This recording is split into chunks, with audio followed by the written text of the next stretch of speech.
What happens when a German computer scientist finds himself running a US tech company from across the Atlantic while championing open source software, growing teams globally, and redefining what modern leadership looks like? Kevin Dominic Korte is not your typical tech executive. He's the president of Univention North America, where he leads the charge on bringing open source identity and access management solutions to schools, governments, and enterprises.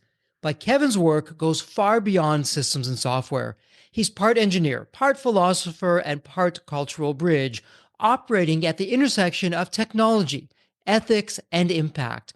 With a unique transatlantic perspective, Kevin has spent his career proving that you don't need to be in Silicon Valley to lead in tech, and you don't need to chase the hype to build something meaningful. Kevin is also a speaker, writer, and advocate for digital sovereignty, pushing back against centralized tech monopolies and advocating for freedom of choice in digital infrastructure. In a world where data is currency and privacy is power, his voice cuts through with clarity and conviction. This isn't just a conversation about open source. It's about independence, global thinking, and what it means to lead with intention in an age of complexity. And before we start the episode, a quick word from our sponsor, Deep Wealth and the Deep Wealth Mastery Program. Here's Sanjay, a graduate of Deep Wealth Mastery, and he says, the investment I made in the Deep Wealth Mastery Program, it's a rounding error compared to the value created today and the future value I'll receive. Or how about William, who says, and I love this, a company that's attractive to sell is also a great one to own. The Deep Wealth Mastery Program gives me the best of both worlds. Now, speaking of growth and adding value, check out what Leon says. He says that the Deep Wealth Mastery Program changed how and who we hire. We've now begun to hire talent today that we never would have hired if it weren't for the program. The talent we're hiring today is helping both increase our growth and profits and our future enterprise value. Man, I love that kind of feedback because it's that kind of feedback that's what gets me out of bed every day. Deep Wealth Mastery System, it's the only system based on a 9-figure deal. That was my deal. And as you know, I said no to a 7-figure offer, created a system that we now call Deep Wealth Mastery. And that's what helped myself and my business partners welcome from a different buyer, a different offer, a 9-figure deal. So if you're interested in growing your profits, preparing for a future liquidity event, whether that's 2 years away or 22 years away, and if you want to optimize your post-exit life, Deep Wealth Mastery is for you. Please email success@deepwealth.com. Again, that's success, SUCCESS, at deepwealth.com. We'll send you all the information about Deep Wealth Mastery, otherwise known as the Scale for Ultimate Sales System. That's where you want to be. You want to be with other successful business owners, entrepreneurs, and founders just like you who are looking to create market disruptions. Whether you're a startup, whether you've been in business for 3 or 4 decades, whether you're manufacturing, whether you're high tech, SaaS, low tech, whatever the case may be, come in and network with other business owners, with other businesses just like you, because they all want to lock in their financial freedom and enjoy both success and fulfillment. Again, that's the 90-day Deep Wealth Mastery Program. It has your name on it. All you need to do is take the next step. Please send an email to success@deepwealth.com. Deep Wealth Nation, welcome to another episode of the Deep Wealth Podcast. Let me ask you this question, Deep Wealth Nation. When you're looking at where you are today and where you want to be, do you have a way to get there? Is it strategic? Is it flying by the seat of your pants? I know for me, it was mainly flying by the seat of my pants. Do you have people around you that have been there, done that, that can be a true asset to help you avoid some of the pitfalls, get there quicker and stronger? Do you know what's going on big picture wise with the change of technology, AI, all those other kinds of things that can affect your business or even put you out of business? And if you're like most entrepreneurs, you're probably saying no. That's where I was on my journey with my e-learning company. And so today we have a very special guest in the House of Deep Wealth. So Kevin, welcome to the Deep Wealth Podcast. An absolute pleasure to have you with us. And Kevin, there is always a story behind the story. What's your story? What got you from where you were to where you are today? Thanks so much for having me. I think what got me to where I'm today is other people. And especially if you're leading a company and if you're at the top, it can be really lonely and you don't know whom to talk to and you don't know what to do, really. And I think most of us know that you waddle yourself through and you step into the same mistakes everyone does, but you don't have to. You can always ask others. And I think that's a great thing of finding actually a mentor who has gone through it, because you don't have to repeat everyone's mistakes if instead you can learn from them. And Let me ask you this because my goodness, what you said in those few seconds, there's so much wisdom there. It's absolutely lonely at the top. It's so hard. Who can I speak to? I can't really speak to the friends and family as well meaning as they are. They wouldn't understand, or I don't want to scare them. Certainly can't speak to some of the team members. Some of this is confidential, or I don't want them to be concerned. So you're right. And lonely at the top, being isolated, not where we want to be. So I'm wondering, Kevin, when you're mentoring, when you're helping other fellow entrepreneurs, I mean, you have an impressive background with what you've done with open source, with AI, with technology, with where you've been with that. So you've seen a lot. When you're helping other entrepreneurs, is it the good old Pareto's law, the 80-20 principle that, hey, 20% of these same issues that keep on coming up again and again that are creating 80% of the problems are really opportunities, but the problems, are you seeing any patterns? I think it's very much like 20% of the problems repeat and they make like 80% of your work and 80% of the problems you have. And then you don't have time for the rest because you're Mm-hmm. focused on all that, sometimes even systematic error where if you're talking about AI, what you really should say, why isn't the computer doing it for me? I think we all know it by now. Scheduling versus via Calendar has really taken off because it was just so much work to send 3 emails to find a schedule appointment. And finding these resources and these things, that's a lot of the work of the mentoring, like, where people like they're fretting, they don't see that there's solutions out there because they're so focused on their problem. Mm-hmm. And at the same time, a lot of entrepreneurs really don't have anyone to talk to because you don't want to go to your wife and say, oh my God, if I don't get this deal, I go bankrupt. And you don't want to go to your team members to tell them that if we don't close that, we are all out of a job, because you want them to motivate you and you don't want to tear them down with your worries. And at the same time, a lot of us define ourselves with our work. I mean, if you go into a networking meeting, ask, oh, who are you? We typically lead with, oh, I'm a CEO of a tech company, or I'm a tech founder. We don't lead with, oh, I'm a dad, or hey, I like to build model trains at home, because that's what defines us in many situations. So we have that kind of the double, we don't know whom to talk to about something which really defines us. So a lot of it is talking about everyday problems, or what I now see as everyday problems, which most entrepreneurs see as the absolute catastrophe in their business, especially in the startup business. And you're talking about this, and I know, Kevin, what stood out for me in preparing for today, learning about you and what you've been and where you're going and what you've done, you took on a lot of leadership. You're very young, if I can throw that out there. At a very young age, you took on some significant leadership. Back then, when you're still learning the ropes, how did you navigate through some of the challenges of leading teams and you have people around you that have been, quite frankly, they're older than you and they've been on this path a lot longer than you, but you're leading them. What's going on there? I think a lot of the growth had to do with people allowing me to fail. And I think the story I like to tell, which I shouldn't call it my favorite, because firing someone is never a favorite activity. Uh-huh. But firing the first person, it took me like 6 months, when in retrospective now, I should have pulled the trigger after a month. Mm-hmm. But I had the great luck that our group CEO walked with me and got me to the point where I pulled the trigger, and I Mm-hmm. still had that support network that someone was there saying, yeah, you made the call, it's your call, and it's probably the right call.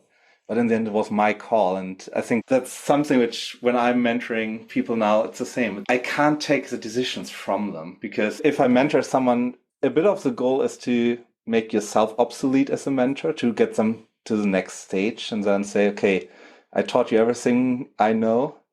And if you take away the decision making power from someone else, they don't grow, because they're like, ah, thank you. Kevin said, it's a bit like, or in the big business, people like to joke, people hire KPMG just so that the CEO can say, oh, I fire 500 people because KPMG tells me so, or because now AI tells me so. And so part of what I'm hearing is part of your secret formula, your secret sauce. You surrounded yourself with the right kind of people, even though they may have had more experience than you or older than you. They're also open, having someone younger lead the way and be more forgiving that, yeah, you're going to be making some mistakes. That's okay. They gave you that runway. How am I doing with that? Yeah, that's exactly giving the runway to make mistakes and learn from the mistakes. I think a lot of it is also the learning part and asking them the question, okay, what did you learn from that? What would you make different the next time? Stick with it. Hey, did you make it different when the next time it happened? And Kevin, when you look back on your journey, so you made the transition having executive roles, having the leadership, and you're leading the charge to now being on multiple boards and you're really coaching and mentoring and helping. You're writing all kinds of articles and Forbes Council and all those other kinds of things where you're affecting and effecting many people.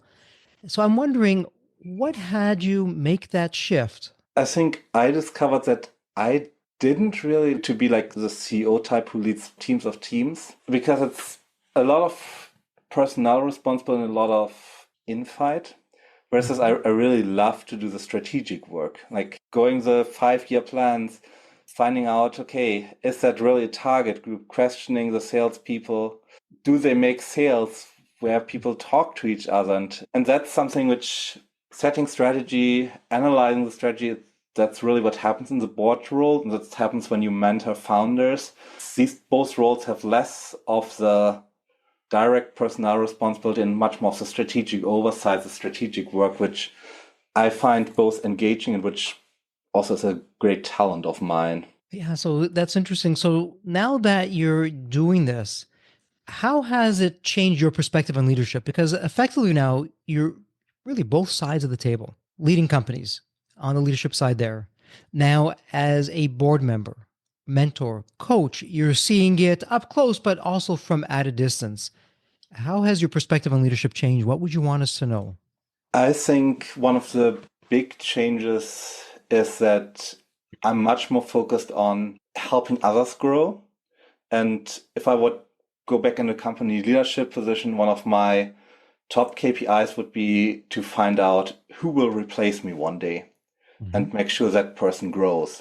I think it's also the only thing which is famous, which Warren Buffett asked for the CEOs in their companies. Okay, send me a letter with the name who will be the next CEO of that company. And I think helping others grow in their roles, grow in their position, and reach the next level would be much more of a focus than it was when I was starting out in my leadership journey. Interesting. And as you're helping other entrepreneurs now, I'd be remiss if I didn't bring up AI, artificial intelligence, and what's been going on there and the whole open source side of things, both areas, something that you're very familiar with, you're an expert in. How is AI affecting business, not just today? By the time this podcast airs, things are already going to be out of date, they're going to be changing. What do you see in the very near future with AI, with business? How are the two going to be intersecting? What would you want us to know?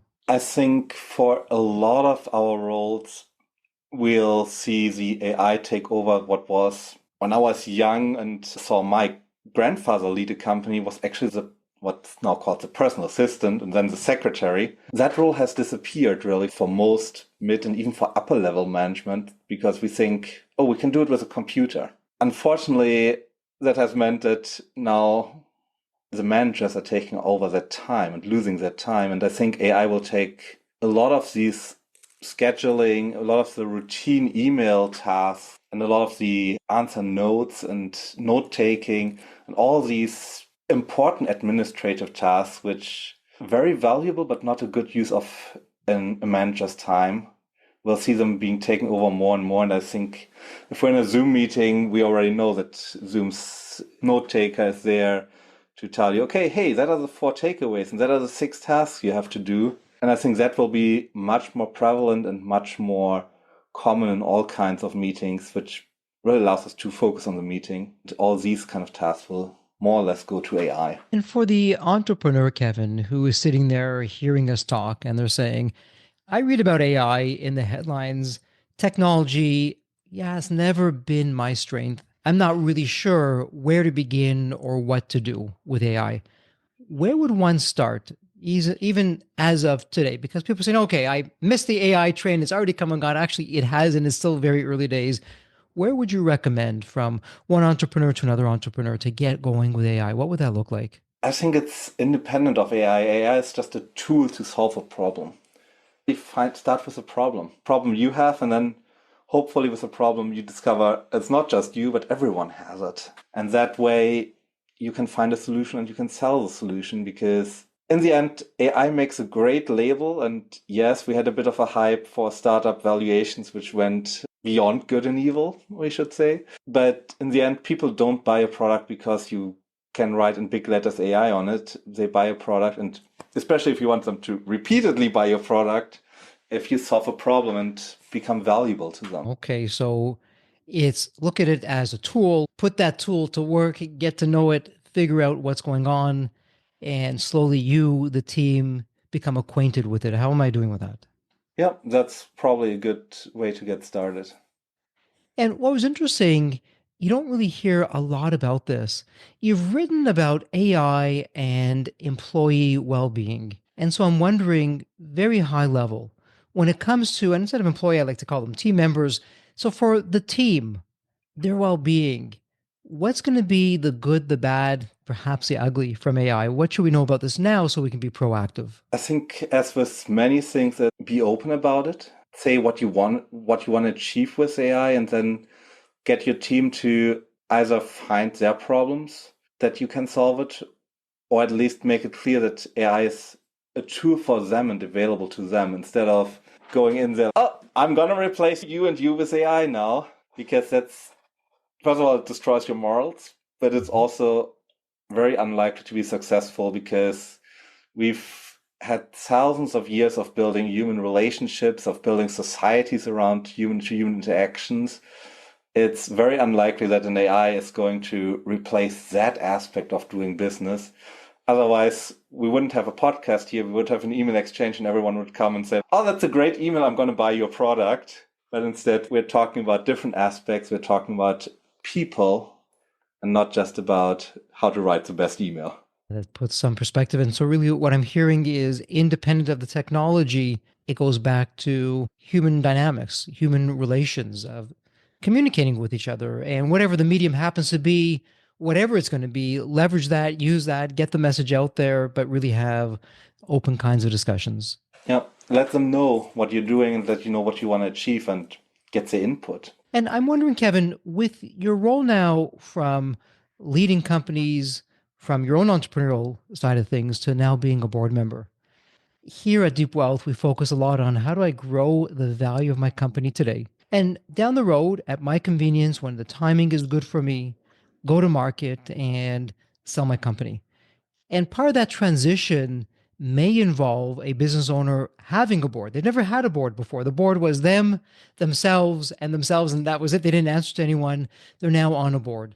So, for someone who hasn't had the experience of having a board for their specific company and what that means for them, walk us through from a board member's perspective. What's your role? What are some red flags? What are you looking out for? What would you want us to know of how we could be the best possible company, really have the board appreciate what we're doing and help us get to the next level? So a lot of it is similar to if you have investors. It's just that the board can force a bit more onto you than an investor can, which also means that it's really different what a board member does for a startup versus a mid-size. And if I talk to some of my peers at large companies, I'm like, you wait that long to really do something? But it's just that at a large company, there's formalized organizations, and then that's different than when you work with a founder who says, oh, I need help immediately. But in all these cases, it's often looking at what's happening and what the leadership team wants as a strategy. That's what the board member really does, and kind of has the perspective on, okay, what's 5 years down the road? How can we grow the company value 5 years down the road? And then it's up to the CEO and his team to say, okay, that's the KPIs for the next 5 months or for the next 6 months. And in many cases, when I'm coming on as an investor or a first-time board member to a founder, what the first thing is, okay, let's actually write down what's your KPIs. Because everyone has these great dreams in their head, what's going on, but very few people have it written down and then ask themselves, okay, how can I reach it? And is actually the strategy aligned with what our vision and our missions are? All these, it seems a bit gritty and formalized, but often it helps if people can then visualize it and have it written in front of them. So interesting. And so when you're talking about KPIs, key performance indicators, my next question, Kevin, you'd be perfectly right to say, well, Jeffrey, every company, it's different. They're on their own journey. No two companies are alike. Understood. That said, generally speaking, what would be some standout key performance indicators that I should be having for my company? What are some tried and true? I think the one which is really my favorite as an investor is looking at how many customers are brought in by other customers. That's number one. Because no matter what your revenue growth is, it's so much easier to make a warm sale than to do cold calling or anything else. So that's really the KPI, which I'm mostly focused on. How do you get customers who push your product to their friends and their connections, and how do you kind of build a micro target which is self-supporting? And then I think that the second important one is, okay, how's the company in itself? What's the morale? So doing surveys within the company, asking everyone, okay, how do you feel about leadership? How do you feel where it's going? And making sure then, as a performance measure, is it going up or at least staying stable, or are people concerned? And I think that's then it's a human resource point, because we like to count, okay, how many computers are there? How do we spend money? But we forget that our employees and the knowledge is often the biggest resource we have. That's right. The biggest valuable resource that we have, it is really our team members. And what's interesting is you're talking about those two KPIs. What's interesting about that, they don't show up on a profit and loss or a balance sheet. It's really, I'm going to put it on what some people would call perhaps the soft side of business in terms of what you're talking. And it's interesting with your technology background that you're saying, well, hey, Jeffrey, these are the two KPIs that I'd be starting with. What led you to go to these two as, yeah, here's where you want to start? Let's be honest, if you have a lot of money in the company, you can weather problems, but you also have a problem because you suddenly sit on a huge stack of money which does nothing. So yes, you have to balance your books, but it's always a back and forth there. With human relations, it's unless you go really into stupid ideas, which some founders have, and it's really hard to destroy human capital and human relations. And so no matter where your company is, you can always build on these. That's the knowledge of having gone through it myself, but also have others, that it's a lot harder for people to build human connections, build sustaining human connections, and utilize them for the business, because we're always afraid of, if I ask something, I own someone. And it's an interesting point. If you talk about wealth creation, you often can figure out whether someone grew up rich or poor by looking at, do they ask you for favors without being really like, I'm so shy, I don't want to ask you. So versus a lot of the more wealthy people, it's just normal to ask for a favor without thinking, oh, what do I give him back? Oh my God. Interesting, some of the human dynamics that you're going into. So, as a board member and also as an investor, let's take the glass as half empty, not half full. Usually it's half full as entrepreneurs. What would be some red flags in terms of you're looking at a company? Maybe it's with the founders, maybe it's with the company culture. What would be some general red flags that would have you say, I'm going to take a pass on either investing in this company or being a board member for this company? I think honesty is always the first one. If there's even just a feeling that someone is dishonest with me, you have to do a lot of convincing to get me to invest, and even more to come on and spend time with you. We're back at human relations. You can't really work on a human relation if you feel I mistrust you. And if it's just a feeling and I don't have anything honest, then I might even tell you that, okay, I don't think we connect on a human level. The other thing is, I'd like to ask people for the financial projections. I don't really care about the numbers, because if you build a startup, okay, your financial projection 6 months out will be wrong. But it's great to see how people's thought process works. Have they thought about what problems could come up? Have they thought about, okay, what happens if we don't reach targets, if we grow faster than expected? And getting that into a financial projection, that really tells you a lot about the thought process of, first of all, how creative people are with coming up with problems, how methodical they go for it, and how well they can do the analytic part of saying, okay, that translates into the following numbers, because, yeah, that's just what research shows. And kind of then get how well read they are, how well they do research on their own thoughts. Wow, as you're talking through that, I would never have really thought coming into this, that's where you're coming from. You're right with what you're saying, by the way. It's just a really interesting perspective.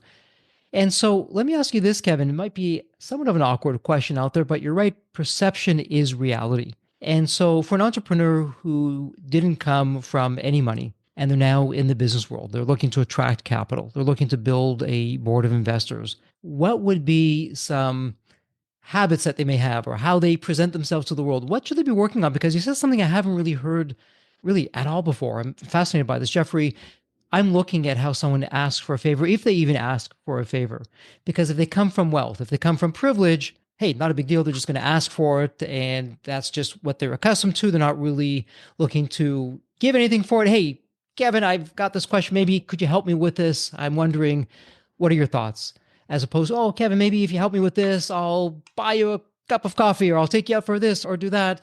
So, how do we really put our best foot forward, but still being truthful to who we are and what we're all about? In a lot of sense, it's habit building. So start with your own networks. Ask in your alumni group if you went to university, or ask in your friend group that, hey, can you do me a favor? Can you look at this website? It look good. Start with these small things, and then you get into the habit of being like accepting. And on the other hand, you can also turn the whole thing around. If you go to networking events or industry events, go into this networking session with the idea of, okay, I bring two people together to help each other. Not only forces that you to talk to people, but you also really have to listen to what they're saying and what they are looking for. And that way you can, if you don't want to lead with asking, you can lead with giving others help. And they'll remember you and are happy to help you next time. And what's interesting about that, Kevin, it's that old saying that practice makes perfect. Whether you're just starting out in business, whether you've been in business for decades, to fine tune how I present myself to the world. And so I know if I'm going to become a public speaker, there's an organization, Toastmasters. That's the one that comes to mind for me. It's known worldwide. Okay, I'm going to go to Toastmasters. I'm going to go through some of their programs. I'm going to practice. I'm going to take my speaking to the next level. On the flip side of what I'm hearing you say for business, hey, go to some networking events. See what that's all about. Help people. Get yourself out there. Introduce yourself. And it sounds like putting yourselves under pressure, just like coal under pressure becomes a diamond. We're going to take our rough edges, we're going to smooth those over. So we're going to be more polished and really show up in an authentic way. How am I doing with that? Yeah, I have to say I've went to Toastmasters as well. So before I started going to networking events, because I was like shutting up and standing in the corner and not knowing what to say. And it's really, yeah, practice makes perfect. And just getting into the habit of actually speaking, even if it's just for 2 minutes, your elevator pitch, it really helps you. Even if you're not an entrepreneur, if you just want to move your career along and speak up at a meeting. It can make all the difference. Absolutely. And let me ask you this before we start going into wrap up mode. I'm wondering, with your background with both open source, with AI, hard question to have you predict. No one really knows. Take us out though, 3 years, 5 years, 10 years. Doesn't sound like a lot. It really is a lot though, at the rate of change of what we're seeing and how everything is redefining itself. And it could be for business, Kevin. It could also be for society. Where do you see this whole AI path going and changing societal norms and business norms? I think what we're seeing right now is a certain stop to global technology and global trade in technology. Mm-hmm. We've not just with a political difference between the US, Europe, Canada, China, but also with the idea of what's the value of creativity. Mm-hmm. And I think we'll see a lot of redefining in the next 5 to 10 years there when it comes to copyright law, when it comes to privacy law, and how businesses can interact with it. And it might spell the end of big tech companies if everyone outside the US says, okay, you can't host stuff anymore on a global SaaS scale, and we might need to learn to live in a world where Google doesn't exist as such anymore. I think that's a big scary part. On the flip side, we might all enjoy the fruits of labor if our politician decides, or really, I should say, if we as society decide not give away the choice only to our political actors. If we decide we all should share the labors of AI, we might all sit down and have robots cater to us. And we should just remember to move around still. Wow, it sounds on the one hand exciting, on the other hand, somewhat scary in terms of what's there. And Kevin, to me, as you're talking through this, and as I think through AI, of what it means for me personally, what it means for the business community, for my fellow entrepreneurs, it really takes me back to the late 1990s, the early 2000s, where there's this new thing called the World Wide Web, later to become known as the internet and e-commerce. And looking back then, so much of that reminds me of AI today. When AI first began, very utopian, just like the internet was. Oh, this is going to change the world for the better. It's going to bring the global community to be local, and we're going to interact with each other. And all these positive things came. And of course, there's always a dark side with that. Same thing with AI. Oh, it's going to make our life easier. We're not going to lose any jobs. And life is just going to be terrific. And now we're looking at massive shifts and not necessarily a bad thing, very high levels, not great losing a job. That said, if we look around society today, so many of the tasks or the jobs that people are doing, those didn't exist 5 years ago, 7 years ago. It was created by technology and the massive change that came with that. But it's an interesting opportunity, just like those companies that got involved in the World Wide Web, aka the internet, very early on with e-commerce and websites. They were the winners back then. It looks like the same thing with AI today. Thoughts about that? I don't know whether the first ones on the playing field really were the winners in the internet. Some of them were, but if you remember, MySpace was there before Facebook and now it's not there anymore. It's in many cases the ones who make the product and who find the target group better. But yes, it will end up very similar to the internet, that we have jobs disappearing and other jobs which get a lot better. I mean, I mentioned before, and secretaries aren't around anymore in the numbers. Neither are stenographers. But on the other hand, if you're a researcher pre-internet age, it means going to the library, going through hundreds of little note cards to find the books or the references you needed, versus now it's a Google Scholar search to find it. And the same will happen with AI. There will be jobs which will be lost, jobs which will get fundamentally more efficient, and other jobs which won't be affected or will be very little affected. Because let's be honest, we still need a plumber who goes under the sink to work with it. We will still love to have a nurse in the hospital who talks to us, who makes sure, instead of just a robot who says, okay, I'm ripping off the Band-Aid now. And yeah, there will be all three of them. So interesting and absolutely. And great observation. You don't have to necessarily be the first. You just got to do it better. But you've got to be there early enough to do it. And so Deep Wealth Nation, one of the takeaways, get involved in AI. Why not pull up one of the AI bots in your next leadership meeting? Ask it a question. Have your area leaders do the same thing. Have it take it to their team and slowly begin to immerse yourself into what this is all about and become familiar with it. And I know new ways will be found of doing things better, faster, maybe even eliminating things. And so, Kevin, before we go into wrap up mode, is there a question that I haven't yet asked that you would like to address and put out there to the Deep Wealth Nation, or maybe even a topic or a theme we haven't yet covered? I think we've covered almost everything and done a good job to make a really round circle. Love that. Okay. Well, that said, it's a terrific segue into wrap up mode here. And here on the Deep Wealth Podcast, it's our tradition, Kevin. I have the privilege and the honor to ask every guest the same question. It's a fun question. Let me set this up for you. When you think of the movie Back to the Future, you have that magical DeLorean car that will take you to any point in time. So, Kevin, imagine now it's tomorrow morning. You look outside your window. Not only is the DeLorean car curbside, the door is open. It's waiting for you to hop on in, which you do. And you're now going to go to any point in your life. Kevin, as a young child, a teenager, whatever point in time it would be, what would you tell your younger self in terms of life lessons or life wisdom? Or, hey, Kevin, do this, but don't do that. What would that sound like? I have to say, I'd probably go back to my 10 or 11-year-old self, because I have to say I had really bad PE teachers who got me off of sports for a long time. And I would tell myself, it's not about the PE teacher, it's just about moving sometimes. And get myself to actually do sports instead of being turned off by it and not starting before my 30s again. Yeah, so interesting. So What if that were to be a sentence that you tell your younger self? What would that be in a sentence or two? Don't let teachers demotivate you.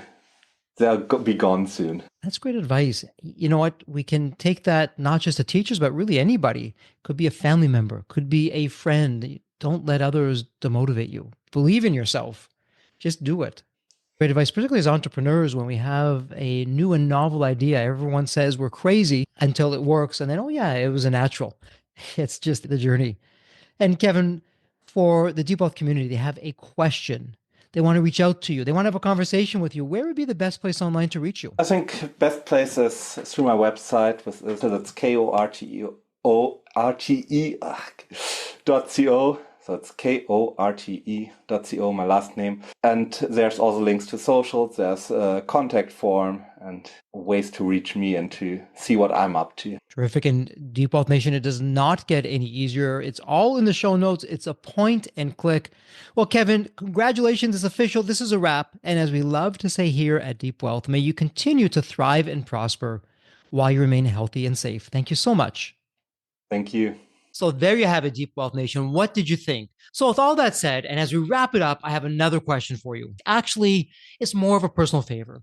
Did you find this episode helpful? Have you found other episodes of the Deep Wealth Podcast empowering and a game changer for your journey?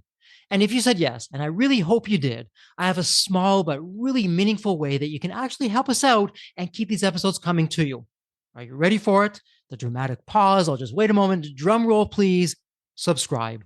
Please subscribe to the Deep Wealth Podcast on your favorite podcast channel. When you subscribe to the Deep Wealth Podcast, you're saving yourself time. Every episode automatically comes to you. And I want you to know that we meticulously craft every one of our episodes to have impactful strategies, stories, expert insights that are designed to help you grow your profits, increase the value of your business, and yes, even optimize your post-exit life and your life right now, whatever you want that to look like. And every time you subscribe and a fellow entrepreneur subscribe, it's a testament to how together, yes, we are changing the social fabric of society. One business owner at a time, one liquidity event at a time. So don't let the momentum stop here. Subscribe now on your favorite podcast channel. You'll never miss an episode. You'll be the first to hear from the top industry leaders, the innovators, the disruptors that are really changing and shaping the business world. And maybe you're commuting, maybe you're at the gym, maybe you're taking a well-deserved break that we spoke all about on this episode. The Deep Wealth Podcast, it's your reliable source for the next big idea that could literally revolutionize your business. So once again, please hit that subscribe button, stay connected, inspired, and ahead of the curve. And again, your next big breakthrough moment, it might just be one episode away. Maybe it was even this episode.